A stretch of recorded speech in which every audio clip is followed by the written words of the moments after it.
নমস্কার, আপনারা দেখছেন ইন্ডিয়া 365 ডেজ নিউজ। সত্যের সাথে সাধারণের পাশে। বলতে হচ্ছে উনি একটা সময় একটা কলকাতা শহরে দাপটে একটা লোক ছিল। তো সেই সময় উনি ওনার জামাইবাবু গোবিন্দ ঘোষের সাথে এমএলএ হোস্টেল, আইডিবিআই, আইসিআইসি ব্যাংকের ক্যান্টিন চালাতেন। সেই সময় উনি এমএলএ হোস্টেল ক্যান্টিনে আমাদের ভারতবর্ষের প্রাক্তন রাষ্ট্রপতি প্রণব মুখার্জি এবং প্রাক্তন কেন্দ্রীয় মিনিস্টার পিরঞ্জন দাসমুন্সির সাথে বন্ধুত্বপূর্ণ সম্পর্ক হয়। তারপরে উনি আস্তে আস্তে ওনার ক্যাটারিং, এমএলএ ক্যান্টিনগুলো বাড়তে থাকে। তো সেই সময় এক সময় আমার পিসেমশাই গোবিন্দ ঘোষ, মানে আমার বড় পিসি রমা ঘোষের স্বামী, তার কাছে খবর আসে যে ইন্দিরা গান্ধী কলকাতা শহরে একটা সেন্টার পয়েন্ট হিসাবে একটা জায়গা পেয়েছে। সেটা হচ্ছে কলকাতা শহরের মধ্যে, কিন্তু কলকাতার সাইডে, আউট অফ সাইড, এটা হচ্ছে বিধাননগর জ্যোতিবাবু আবাসন, যেটা ইন্দিরা ভবন। তো সেই সময় উনি ইন্দিরা ভবনের ওপেনিংয়ে যত লোক খাওয়া দাওয়া করবে আর কি, বাংলাদেশ থেকে পুরো ডাইরেক্ট ইলিশ মাছ আসতো কলকাতায়, নিয়ে আসতেন। নিয়ে এসে ওখানেই কাটা হবে, ওখানেই সব কিছু হবে, এভরিথিং হয়ে রান্না হবে। আর ইন্দিরা গান্ধীর জন্য পার্সোনালি রান্না করতেন আমার বড় পিসি রমা ঘোষ। আমাদের বাড়িতে রান্না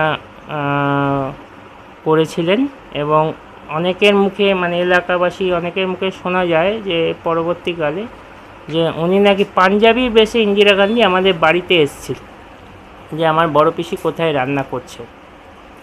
তো সেই ইন্দিরা ভবন ওপেনিংয়ের সময় এত সুন্দর আর এত আইটেম দিয়ে, ইলিশ মাছের ওপর যে এতগুলো আইটেম হয়, সেইটা আমার পিসেমশাই গোবিন্দ ঘোষ এবং আমার বাবা প্রদীপ কুমার বসি করে দেখিয়েছিলেন 72 সাথে, যেটা কলকাতা শহরে ইলিশ উৎসব নামে তখনকার দিনে পরিচিত ছিল।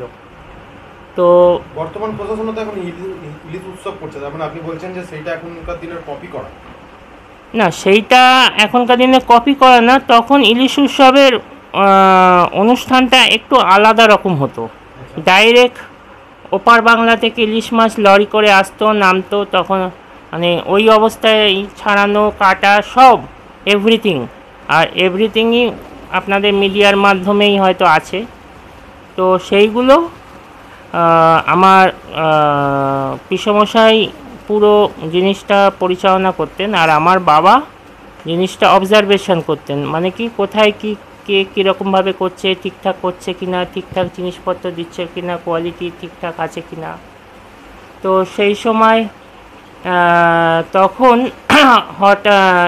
যখন ইন্ডিয়া ভবনের অনুষ্ঠানের শেষের দিন না তার আগের দিন, হঠাৎ এরকম টেবিল সবাই একসাথে বসেছে, প্রণব মুখার্জি, ইন্দিরা গান্ধী, পিরঞ্জন দাসমুন্সি, আমার পিসেমশাই, সবাই বসেছে। তো আমার বাবাকে প্রণব মুখার্জি খুব ভালোবাসতেন একটা সময়, পিরঞ্জন দাসমুন্সি, আরও কংগ্রেসের যারা নেতারা আছেন। তো আমার বাবা ওনাকে ডাকনামে ডাকতেন, পুনুদা নাকি একটা বলে ডাকতেন, আমার সঠিক মনে পড়ছে না এই মুহূর্তে।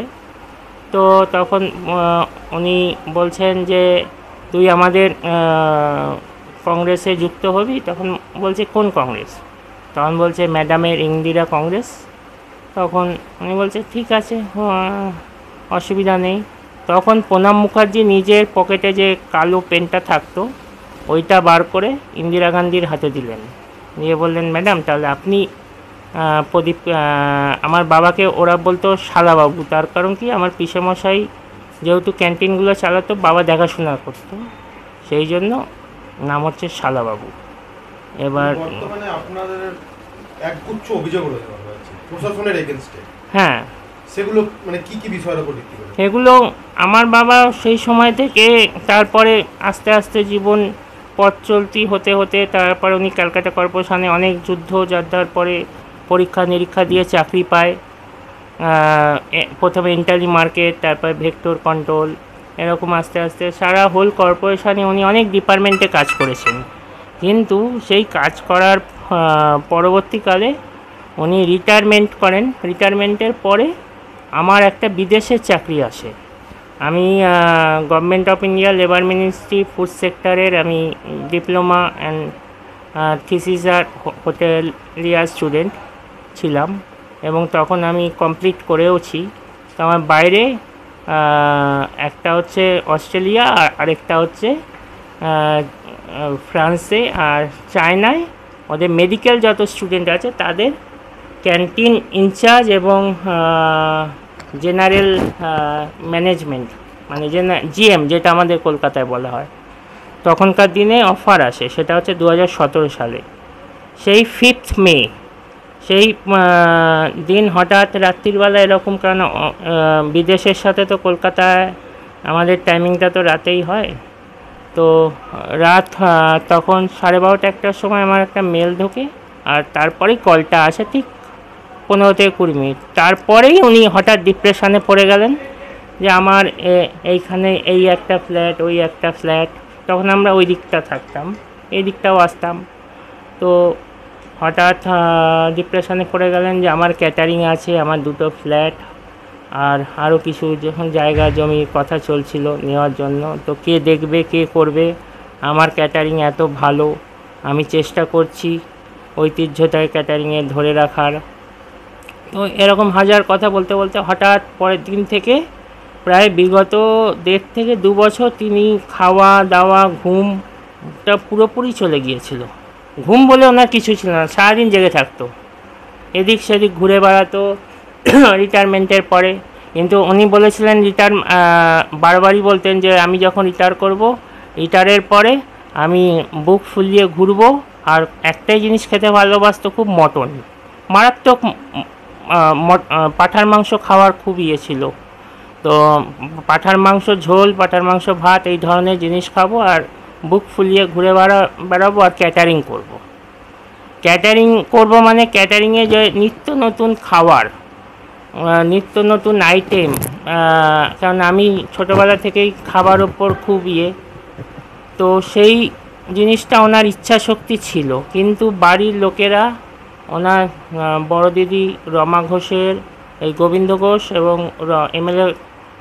এমএলএ ক্যান্টিনের যে কন্ট্রাক্টে ছিলেন, ওনারই ভগ্নিপতি বড় গোবিন্দ ঘোষ এবং তার বড় দিদি রমা ঘোষের ছোট ছেলে এবং ছোট ছেলের বউ বিশ্বদীপ ঘোষ এবং তার স্ত্রী অনিতা ঘোষ চক্রান্ত করে যে এই ফ্ল্যাটটা 2018 সালে মাঝামাঝি সময়, ডেটটা আমার সঠিক মনে আসছে না, কিন্তু সেই সময় বাড়িতে কমিশন বসিয়ে ইয়ে করা হয়, দানপত্র করা হয়। তো তাদের একটা অভিযোগ ছিল যে আমাদের জানিয়ে কেন করা হয়নি। কিন্তু সেই মুহূর্তে যখন এই ফ্ল্যাট দানপত্র করা হয়, তার আগে 94 সালে আমার ঠাকুরদা মারা যাওয়ার পরে এই ফ্ল্যাটের যখন আমার ঠাকুরদা, এই বাড়িতে তো আমরা ভাড়া ছিলাম দীর্ঘ, তখনকার দিনে বলতে গেলে দীর্ঘ 40 বছরের ন্যায়। তো 65 সাল থেকে 95 সাল, দীর্ঘ 40 বছরই সাধারণত ধরা হয়। তো তারপরে আমরা ওপরে থাকতাম, আমার নিচে বড় পিসি থাকতেন। তো বাবা কি সিদ্ধান্ত নিলেন যে ওপরে ফ্ল্যাটটা আমরা যেহেতু থাকি, তাই আমার ওনার মেজ বোন উমা বোস এর নামে করে দেবেন, কেননা উনি নিঃসন্তান ছিলেন, যে উনি ওনার নামেই থাক, বাবার জিনিস মেজদি পাক, ওর তো সন্তান বিয়ে থা করেনি, আর তার পরবর্তীকালে ওর তো কেউ নেই, তখন আমার নামে হয়ে যাবে, তার পরবর্তীকালে আমার অবর্তমানে আমার বউ ও ছেলে পাবে। তো এটাই ওনার মানসিকতা ছিল। তো হঠাৎ সহসায় কী হয়, ওনার বড় বোনপো রা সবাই আমার বাবাকে খুব ভালোবাসতো এবং সাপোর্টও করেছিল। কিন্তু ছোটো জনা কী করলো, থানায় গিয়ে চন্দন রায় মুখোপাধ্যায় এবং কবিতা সামন্তর সাথে সর্বান্তকরণে হাত মেলালো। হাত মিলিয়ে ওই ডিপ্রেশনের মানুষ থাকে, মাঝে মধ্যেই 3 লাখ টাকা চুরির অপবাদ, কোনোদিনও ঘর থেকে এটা চুরি হচ্ছে অপবাদ, এই অনৈতিক মানে অনির্দিষ্ট অনৈতিক অপবাদ দিয়ে দিয়ে থানায় নিয়ে গিয়ে অত্যাচারিত করতো। প্রশাসন কোনো রকম সাহায্য করেনি? না, প্রশাসনকে আমি নিজেই গিয়েছি, ডেপুটি কমিশনার ওয়েস্ট বেঙ্গল গভর্নমেন্টের আমাদের ইএসডি কন্ট্রোলের ডেপুটি কমিশনার থেকে শুরু করে সব দপ্তরে চিঠি দিয়েছি। বাবা নিজে ওই অসুস্থ অবস্থায়, ডিপ্রেশনের অবস্থায় চিঠি দিয়েছেন, কোনো প্রশাসন থেকে কোনো পদক্ষেপ করা হয়নি। তার পরবর্তীকালে যখন 144-এ এদের অ্যারেস্ট ওয়ারেন্ট করা হলো, বাড়িতে দিব্যি সব বহাল তবিয়াতে খাওয়া দাওয়া করছে, সব করছে, দেখানো হলো নো ট্রেস, তাদের খুঁজে পাওয়া যাচ্ছে না। এদিকে কোনো রকম রাজনৈতিক মহলের প্রভাব থাকতে পারে বলে আপনি মনে করছেন? না, রাজনৈতিক মহলে প্রভাব থাকতে পারে কি না সেটা বলতে পারবো না, তবে তার কিছুদিন আগেই আমাদের লোকাল কাউন্সিলর পবিত্র বিশ্বাস, উনি বেলেঘাটা থানা এদের এগেনস্টে কোনো চিঠি নিচ্ছিল না, তো পবিত্র বিশ্বাস, ওনার ডাক নাম খোকন, তো আমি খোকন কাকুই বলতাম, তো খোকন কাকুকে আমি বললাম গিয়ে পুরো ঘটনাটা, আমি বাবা মা, তো তারপরে বললো যখন কিছু হবে আমাকে বলবি। তো হঠাৎ এরকম একদিন খুব অত্যাচার হচ্ছিল, মানে বাইরে আমার মা জিনিসপত্র, আমার ঠাকুমার ওটা ঘর, ঠাকুমার ঘরে পুরো এখন তালা দিয়েই রেখেছে ওরা, যেহেতু বাবার মেজো বোন নোয়া বোসকে নিচে তার বড় বোন রমা ঘোষের সাথে এক ঘরেতে রাখা হচ্ছে এখন, উনি যেহেতু নাকি অসুস্থ হয়ে গেছেন, তো ওনার শারীরিক অনেক সমস্যাও ধরা পড়েছে, সেগুলো অপারেশনও হয়েছে আমাদের কাকুরগাছিতে, তো কোনো এক বেসরকারি নার্সিংহোমে। তো ওই ঘরটাকে আত্মসাৎ করে রেখেছে এবং জবরদখলি করে রেখেছে। আর তারপরে পরবর্তীকালে প্রশাসনকে আমরা অনেক কিছু বলার পরে আমাদের রান্নাঘরের বিগত এত বছরের পুরো ন্যায় আমার ঠাকুমার ঐতিহ্যবাহী রান্নাঘর, যে রান্নাঘরে উনি নিজে রান্নাবান্না করতেন, আমার মা রান্না করতেন, এবং আরও আমার এই যে আমাদের এই বাড়ির ছোটো কর্তামা বসে আছেন বিদ্যুৎ বোস, এনারও এই বাড়ি থেকেই বলতে গেলে মির্জাপুর স্ট্রিটের বাড়ি থেকেই বিয়ে হয়েছে। আমাদের ছোট কর্তা সমরেন্দ্রনাথ বোস এবং বিদ্যুৎ বোসের পরিণয় আমার ঠাকুমাই করেন। তো আমাদের এই রান্নাঘরটাকে ঐতিহ্যবাহী বলছি কেন, এই রান্নাঘরে অনেক স্মৃতি জড়িয়ে আছে। সেই রান্নাঘরটাকে চন্দন রায় মুখোপাধ্যায় এবং কবিতা সামন্ত থাকাকালীন থানার এক অফিসার, যখন আমরা চিঠি দিতে গেছি, বেলেঘাটা থানা কোনো চিঠি নিচ্ছে না, খোকন কাকু চিঠি ফরওয়ার্ড করে দেওয়ার পর চিঠি নিয়েছে। ইভেন তখন আমার বড় পিসি অর্থাৎ আমার বাবার বড়দি রমা ঘোষ সঙ্গে করে গেছেন, যে আমার বাবা এবং আমাদের উপর যে অত্যাচারগুলো হচ্ছে, তখন আমার বড় পিসি নিজে চিঠি দিয়েছেন বেলেঘাটা থানা, হাইকোর্ট, মুখ্যমন্ত্রী সব দপ্তরে। তো আপনি বলছেন যে পার্টির কাছে কার্যত ন্যায় স্বীকার করেই বেলেঘাটা থানা এই, হ্যাঁ, পার্টির কাছে ন্যায় স্বীকার করে বেলেঘাটা থানার চিঠিটা নিয়েছিল, কিন্তু তার পরবর্তীকালে হঠাৎ কি হলো জানি না, লোকাল বডি, আমাদের লোকাল টিএমসির লোকদের আমরা চিঠিটা দিতে যাওয়া হয়েছিল, সেই কপিও আছে, কিন্তু তারা চিঠি নেয়নি। বেলেঘাটা থানাকেও চিঠি দেওয়া হয়েছিল, বেলেঘাটা থানাও সেই চিঠি নেয়নি। তার বদলে তারা কি একটা চিরকুটে রিসিভ করে স্ট্যাম্প মেরে দিয়েছিল, চিঠিটা তারা নেয়নি। এবার সেক্ষেত্রে আর তার থেকেও বড় খারাপ এবং সবচেয়ে ঘৃণ্যতম অপরাধ, আমি আমার মা বাবার বায়োলজিক্যাল সন্তান হওয়া সত্ত্বেও তারা আমার মা বাবাকে নিঃসন্তান করতে দেখানো হয়েছে। কারণ আমার মা বাবার টাকা পয়সা, স্থাবর অস্থাবর যা সম্পত্তি আছে, তারা তা আত্মসাৎ করার উপলব্ধি করেছিল। আপনার যে মানে ডকুমেন্টস লিগ্যাল, ভোটার কার্ড, আধার কার্ড, হ্যাঁ, ভোটার কার্ড, আধার কার্ড আমি কোর্টে সব দেখিয়েছি। সেই মুহূর্তে কোর্টে সব দেখানো হয়েছে। এবার ভোটার কার্ড, আধার কার্ড সব দেখানোর পরে কোর্ট তখন বলছে যে না, প্রথমে আমি ভোটার কার্ড দিয়েছি, আমি বলছি বিস্তারিত, এটা ভোটার কার্ড দিয়েছি, কোর্ট বলছে ঠিক আছে। আধার কার্ড দিলাম, তাও বলছে ঠিক আছে। বার্থ সার্টিফিকেট বলছি তাও ঠিক আছে, কিন্তু তাও কোর্ট বলছে কোথায় একটা তাদের আটকাচ্ছে, না বাবা মার সাথে আমাকে একসাথে পাওয়া যাচ্ছে না। কিন্তু সেটা একটাই নথিতে পাওয়া যায়, সেটা সারা ভারতবর্ষ কেন ইন্টারন্যাশনাল দেশেও যথাযুক্ত আইনসঙ্গত, সেটা হচ্ছে পাসপোর্ট। সেখানে বাবা মার নাম, অ্যাড্রেস, তাছাড়া যার পাসপোর্ট, যিনি পাসপোর্ট হোল্ডার, তার নাম, অ্যাড্রেস সব থাকে, প্রুফ থাকে। তখন সেইটা যখন কোর্টকে দেখানো হয়েছে, সেটা আমি উকিলকেও দিতে ভুলে গেছিলাম কপিটা, সেই কারণে উকিল আগে থেকে কোর্টে পেশও করতে পারেনি। কিন্তু আমি যখন নিজে সশরীরে কোর্টে উপস্থিত হয়েছিলাম, যখন পেশ করেছিলাম জাজকে, তখন জাজ অবাক হয়ে গেছেন, স্টেন্ট হয়ে গেছিলেন এক সেকেন্ড। কতটা প্রভাব থাকলে একটা মানে জীবিত মানুষকে বাবা মার থেকে বলছে যে বায়োলজিক্যাল মানুষ নয়, মানে এটা কতটা প্রভাব খাটাবে? কোনো নিঃসন্তান পুরো কোর্টে কেসটাই, সেই কপি আমার কাছে আছে, সেটা কোর্ট পরে মিসকেস করে রিজেক্ট করে দেয়। সেই দিক দিয়ে তারা হেরেও যায়। ইভেন তারা কোর্টে যে চ্যালেঞ্জ করেছিল আমাদের ফ্ল্যাটটা নিয়ে, কেননা ভারতীয় আইন সংবিধানে বাবাসাহেব আম্বেদকরের ধারা অনুযায়ী যে তিনি ধারাগুলো লিখেছিলেন, তাতে কিছু কিছু জিনিস আছে, যেরকম কেউ যদি উইল করে থাকে, উইল চেঞ্জ করতে পারেন, কিন্তু কেউ যদি কাউকে কোনো জিনিস দানপত্র মানে গিফট ডিড করে, সেটা কিন্তু চেঞ্জ করা যায় না। তার কারণটা কি, আমি যদি কাউকে মন থেকে খুশি হয়ে কিছু গিফট করি কিংবা দান করি, সেটা সে যতক্ষণ না রিটার্ন করছে, আমি তার থেকে ছিনিয়ে নেওয়ার কোনো আমার অধিকার নেই, হয় না এটা। আর গিফট ডিডটা কি, আমি তাকে কিছুক্ষণের জন্য দানপত্র কি আমি গিফট ডিড কি, যে আমি তাকে কিছু দিনের জন্য দান মানে দিয়ে রাখলাম, আমার পাওয়ারটা তাকে দিয়ে রাখলাম, আমি কিন্তু সেটা রিটার্নও করতে পারি, ফিরিয়েও নিতে পারি, কিন্তু দানপত্রে সেটা কখনোই হয় না। সেটা চন্দন রায় মুখোপাধ্যায়ও সেটা প্রথমে অস্বীকার করেছিলেন, সেটা নেননি। ইভেন কবিতা সামন্ত তার থেকেও আমার বাবাকে বড় অপমান করেছিলেন, যেটা হচ্ছে ক্যালকাটা কর্পোরেশনের পেছনেই আছে মানপত্র। ক্যালকাটা কর্পোরেশনের যে বাবা একজন ঊর্ধ্বতন আধিকারিক ছিলেন কর নির্ধারণ বিভাগের, সেটা হচ্ছে তার মানপত্র দেখেই বোঝা যায়।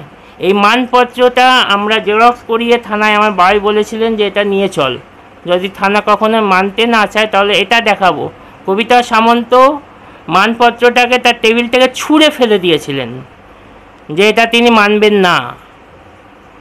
এরকম কি কোনো আইনগত কোনো কোথাও আছে যে একটা হ্যাঁ, যদিও বা বলা যেতে পারে ক্যালকাটা কর্পোরেশন, হ্যাঁ অবশ্যই একটা পার্টির কাছে বলুন কিংবা এক জাতীয় মানুষদের কাছে আইনটা নিষ্ক্রিয়। তার কারণ আইনের ওপর তলার যদি হাত না থাকে, আইনের ওপর তলার যদি ব্যক্তিত্বরা না থাকে, কোনো পরিবারের পরিচিতি কিংবা কোনো সাপোর্টে, তখন তারা আরও তাদেরকে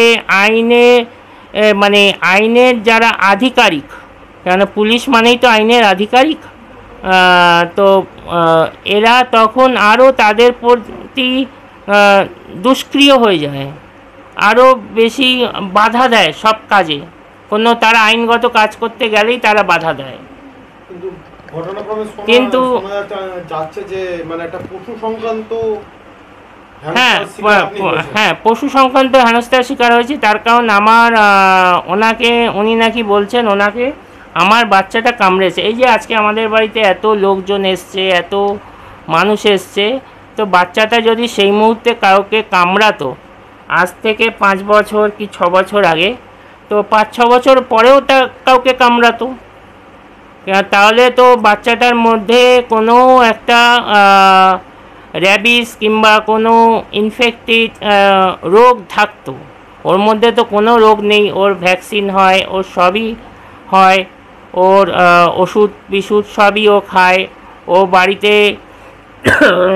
সামাজিকতা সমকুলতার মধ্যেই ও বাড়িতে বড় হচ্ছে, খাওয়া দাওয়া সবই নর্মাল, কিন্তু তাও ওকে বলা হয়েছিল যে ও কামড়েছে। তখনই আমি কবিতা সামন্তর সামনে কথাটা বলেছিলাম যে কোনো মানুষ যদি কারোর ঘরে বিনা অনুমতিতে, বিনা কোনো কিছু না বলে ঢোকে, তখন যদি সেই ঘরে কুকুর থাকে তাহলে সে অপর মানুষকে কামড়াতেই পারে।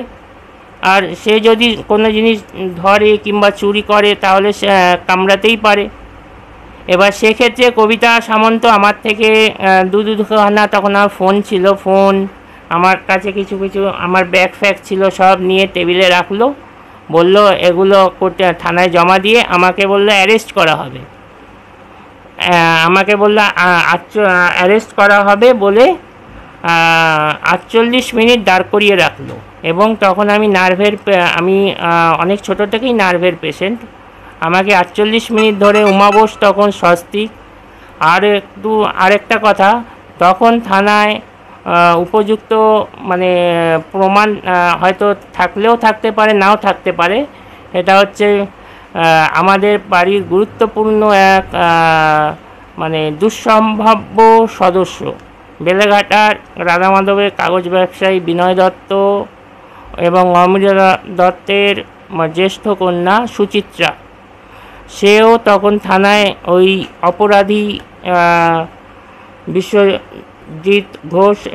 বিশ্বদীপ ঘোষ এবং অনিতা ঘোষের সাথে এবং তার ছোট কাকা এবং আমাদের বেলেঘাটার রামমোহন মল্লিক গার্ডেনে মল্লিক বাড়ির মেয়েকে সে সেকেন্ড ওয়াইফ বিয়ে করেন। সবাইকে নিয়ে উমাবোসকে নিয়ে থানায় যায়। কি নাকি এই যে আমাদের বাড়ি পার্টিশন ওয়ালটা ভাঙা হয়েছে, এখানে রানী উইটাকে বার করার জন্য, এইটার জন্য ওনাকে গিয়ে অনেক কাকুতি মিনতি করা হয়। যেটা আমি আগেই বললাম যে ওনার একটা অপারেশন হয়েছিল দৈহিক, যেটা হচ্ছে কাকুরগাছি এলাকায় একটা প্রাইভেট নার্সিংহোমে, বেসরকারি। তো এইটার জন্য তারা থানায় কমপ্লেন করে এবং যখন পুলিশ আসে নিজ দিয়ে, তারা বিনয় দত্ত এবং তার পরিবার বলতে থাকে পুলিশকে কি বলতে হবে বলো, আমরা বলে দিচ্ছি। মানে পুলিশকে এই জোর গলায় তারা বলেছিল। এবং অসুস্থ আমার বাবা তখন, প্রদীপ কুমার বোস তখন খুবই অসুস্থ এবং ডিপ্রেশনের পেশেন্ট। দিনে প্রায় 10 থেকে 12টা মেডিসিন খেত, নার্ভের মেডিসিন খেত। সেই অবস্থায় সে ঘুমিয়েছিল।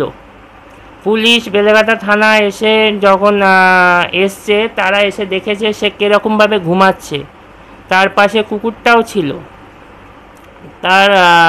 সে ঘুমাচ্ছে, সেই অবস্থায় ওখান দিয়ে ওয়্যারলেস ফোনে মনে হয় বলা হচ্ছিল যে তাকে অ্যারেস্ট করে নিয়ে আসো। কী কারণে অ্যারেস্ট করবে? সে নাকি পুরনো তার ফ্ল্যাট, তার নিজের মেজ দিদি যে তাকে ছোটোবেলা থেকে মানুষ করেছে, সে ফ্ল্যাটটা যখন দানপত্র করেছে, সে ফ্ল্যাটটা তার ভাইকে দিদি হিসাবে দানপত্র করেছে, সেই ফ্ল্যাটে রিপেয়ারিং করছে এবং রিপেয়ারিং শেষ হয়ে গেছে। সেই মুহূর্তে তাকে অ্যারেস্ট করে নিয়ে যাওয়া হবে। তো কোনোরকমভাবে তাকে তুলে নিয়ে আমরা সেই উমাবোস যে হসপিটালে ভর্তি ছিল বেলেঘাটার কাকুরগাছি এলাকার কাঠগোলা স্টপেজের এক বেসরকারি হসপিটালে, সেইখানে গিয়েছিলাম। কিন্তু তিনি কোনো লিখিত কোনো পেপারসই দিলেন না। থানায় কবিতা সামন্ত আমাদের সেদিন বললেন যে আপনার লিখিত নিয়ে আসুন উমাবোসের থেকে, আমরা সব কিছু পারমিশন করতে দেবো, মেনটেনেন্স করতে দেবো, রিপেয়ারিং করতে দেবো। কিন্তু সেটা উনি দিলেন না। সেই কারণে বিগত 5-6 বছর ধরে একই অবস্থায় পড়ে আছে। সেই জানলাও পড়ে আছে, যেই জানলা খোলা হয়েছিল, যেই জানলায় ধরা পড়েছিল, সেই জানলাও পড়ে আছে। সেই বাউন্ডারি ওয়ালও পড়ে আছে। মানে কোনো তার রিপেয়ারিংয়ের হয়নি, পুরোটা এখনও প্রচুর বেড়ে চলছে। কিচ্ছু করার নেই, যেহেতু বাড়িতে কেস চলছে, স্ট্যাটাসকো কেস। তার মধ্যে রান্নাঘরের ঠাকুমার শেকল ভেঙে দিয়েছে। এরকম দিনের পর দিন অত্যাচারিত করতে করতে করতে মানুষটাকে মুমূর্ষ করে মেরে ফেলে দেওয়া হলো। এটা একটা খুন বলা যায়। ভারতীয় সংবিধানে এটা একটা খুন হয়ে গেল একটা মানুষ। হ্যাঁ, আবার তারপরে কি করা হলো, এই নিচের কাগজ ব্যবসায়ী বিনয় দত্ত এবং তার পরিবার, তারা আমার মা অন্নপূর্ণা বোসের ছোটো ভাই রতন রায়কে তারা কবজা করলো। আমি যদি কোনো কমপ্লেন লিখিত লেখা কিছু দিই, তাহলে তিনি সেটা দিতেন না, কেননা বিনয় দত্তর সাথে তার বরাবরের একটা ছোটোবেলা থেকে একটা বন্ধুত্বপূর্ণ সম্পর্ক। তিনি যদি তাকে কোনো কাজে রাখেন, কোনো কর্মে যুক্ত রাখেন, তিনি সেখান থেকে ইনকাম করবেন, তো সেই সব কোনো কিছুই করতে দিল না।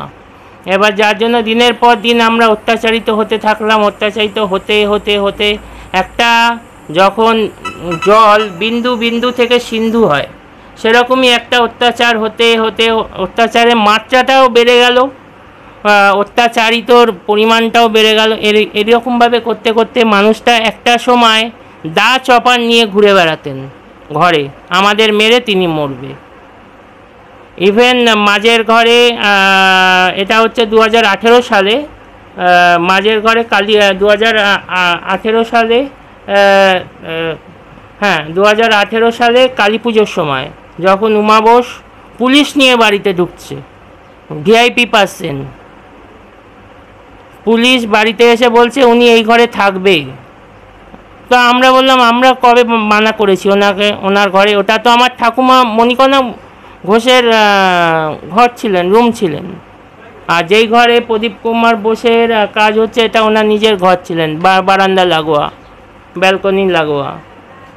তো সম্পত্তির জড়িত কেস আজকে এতগুলো বছর ধরে চলে আসছে, হ্যাঁ, একটা কি জানা সমাধান না একটাই চাই, এই যে মানুষগুলো আরেকটাও বিষয় বলা, এদের সাথে আরেকজন যুক্ত আছে, এলআইসি এজেন্ট সত্যজিৎ মাইতি। আমার বাবা সুস্থ থাকাকালীন বিনয় দত্তই পরিচয় করিয়ে দিয়েছিল সত্যজিৎ মাইতির সাথে এলআইসি করানোর জন্য, কারণ আমাদের যিনি করতেন তিনি অনেক সিনিয়র, অসুস্থ থাকতেন বলে সব সময় আসতে পারতেন না। সত্যজিৎ মাইতির মাধ্যমে আমরা মেডিক্লেম এবং আমাদের করতাম, এলআইসি প্রিমিয়াম জমা দেওয়া, তারপরে পোস্ট অফিসে টাকা জমা করা, সবই করতাম। কিন্তু তিনি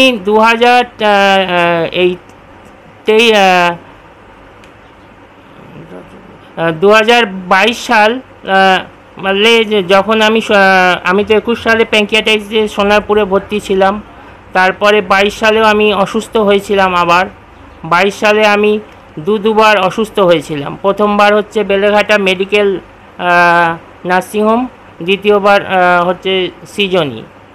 তো সেই বছরও আমি ওনাকে অনেক করে রিকোয়েস্ট করেছিলাম যে আমার ইয়েটা করিয়ে দেওয়ার জন্য। তো এটা 2022ই হবে আশা করি, নইলে 23 হবে, আমার সঠিক মনে পড়ছে না, 22 কিংবা 23-এর মধ্যেই হবে। তো প্রথমবার অনেক টাকা আমার থেকে, প্রায় 74, অনেকগুলোই টাকা, আমি অ্যামাউন্টটা বলছি না। তো সেইটা আমি উনি বললেন না আমি ওপরে গিয়ে কোনো টাকা পয়সাও নিতে পারবো না, আমি ওপরে গিয়ে কোনো ডকুমেন্টসও নিতে পারবো না, আমার বারণ আছে। কার বারণ আছে? এটা কি কোনো পলিটিক্যাল ফিগারের বারণ আছে, না কোনো বিনয় দত্ত কাগজ ব্যবসায়ী বারণ আছে? কার বারণটা আছে? সেই বারণটাই আমি জানতে চেয়েছিলাম, সেটা উনি বলেননি। তো যাই হোক, কোনোরকমভাবে আমি ট্রিটমেন্ট হই। তার কিছুদিন পরে সৃজনীতেও আমি ট্রিটমেন্ট করাই, সৃজনী নার্সিংহোমে। সেখানেও যিনি ডাক্তার ছিলেন তিনি আমার খুবই চিকিৎসা ভালোই করেন। কিন্তু এরকমভাবে একটা ফ্যামিলি বিগত 5 থেকে আজকে সকালবেলা আমার বাড়িতে অনুষ্ঠান হবে বলে পাম্প সারানো হচ্ছে না 3-4 দিন ধরে। আজকে সকালবেলা গালাগালি খিস্তি করেছে বিনয় দত্তর বউ আমার মাকে। আমার নিয়ম অনুযায়ী জল মানুষের ট্যাক্স ছাড়া পাবে, প্রত্যেকটি মানুষ জল, হ্যাঁ, কিন্তু না, জলটা আসছে, কিন্তু বাড়ির মেনটেনেন্স, সে সবচেয়ে বড় কথা, বাড়ির পেছনে বিশ্বদীপ ঘোষ এবং অনিতা ঘোষ বিগত 22 বছর ধরে আনঅথরাইজ, অবৈধভাবে কারখানা চালাচ্ছে, প্রিন্টিং প্রেস, স্ক্রিন প্রিন্টিং করেন। এক একটা স্ক্রিনে মিনিমাম আমরা জানি যতদূর 800 থেকে 1000 লিটার এক একটা স্ক্রিনে, শুধু স্ক্রিনটা ভেজাতে লাগে জলটা। তারপর ধুতে যে কত লিটার জল খরচ হয় তার কিন্তু কোনো মাপ নেই। এই 22 বছর ধরে বাড়ির পেছনে প্রিন্টিং প্রেস চলছে, একটা কারখানা চলছে, তার কোনো না দেয় তারা টাকা, না দেয় কোনো মেনটেনেন্স খরচ। কিন্তু কিছুদিন যাবৎ, এই বছর 3 যেহেতু আমার বড় পিসি থানায় কোর্টে কমপ্লেন করেছিল, তাই জন্য তারা তার মাকে নিচের ফ্ল্যাটে রাখতে বাধ্য হয়েছে। যেহেতু আমার মা কিডনির পেশেন্ট, দুটো কিডনি তার ড্যামেজ, চেরি ফলের আকারে তার কিডনিতে সিস্ট ভরে গেছে বর্তমানে, তো সেই কারণে তারা রাখতে বাধ্য হয়েছে। কিন্তু তার পূর্বে আমার বাবা মারা যাওয়ার 2-2.5 বছর অবধি একটা 85-86 বছরের ভদ্রমহিলা একতলা থেকে দোতলা উঠতেন, সকালবেলা খেতেন দেতেন থাকতেন, সন্ধেবেলা নিচে নামতেন। এই হচ্ছে প্রত্যেক দিনকার তার পরিণতি ছিল। কিন্তু এই যে আমার মাও দাঁড়িয়ে আছেন, কিন্তু মা কিডনি পেশেন্ট, অসুস্থ ছিল বলে আমরা আমার বড় পিস্তল দাদাকে অনুরোধ করি, জয়দীপ ঘোষ, তো তিনি তার মাকে বুঝিয়ে তারপর নিচে ভাইয়ের বউয়ের সাথে তারা সমঝোতা করে হোক, কথাবার্তা বলে হোক খাওয়া দাওয়ার ব্যাপারটা দেখেন। কিন্তু তার দেখলেও কি হবে, প্রত্যেক দিন গালাগালি, খিস্তি, টোন, টিটকারি এগুলো চলতেই থাকছে, এগুলোর কোনো পরিণতি আসছে না। সব কিছুর একটা অন্তিম থাকা উচিত। বর্তমানে আমি চাইছি যে এরা শাস্তি পাক আইনের কাছে, প্রত্যেক কটা মানুষ আইনের কাছে শাস্তি পাক। হ্যাঁ, আমার নাম শুভদীপ বোস। আমি তাছাড়া এনিম্যাল সংগঠনের সাথেও আমি যুক্ত। আমি এনিম্যাল সংগঠনের সাথে যুক্ত কেন, আমি তার জন্য 2-3 মিনিট দাদা এবং বোনের কাছে সময় চেয়ে নিচ্ছি। তার কারণ আমার ঠাকুমা হচ্ছেন নবাব সিরাজদৌল্লা বংশের, নবাব সিরাজদৌল্লা বাড়ির মুর্শিদাবাদের দেওয়ান ধরণী ঘোষ এবং ডাক্তার বনমালী ঘোষের কন্যা। আর ধরণী ঘোষ ছিলেন নবাবের দেওয়ান, যার সই সাবত এখনও ইতিহাসের পাতায় আছে। ইতিহাসের পাতায় লালবাগের ঘোষবাড়ি বললে অনেকেই চেনে মুর্শিদাবাদে। কিন্তু এই ক্ষেত্রে কোনো তার কারণ তিনি ছোটোবেলা থেকে বিড়ালটাই ছিল তার বাধ্যতামূলক,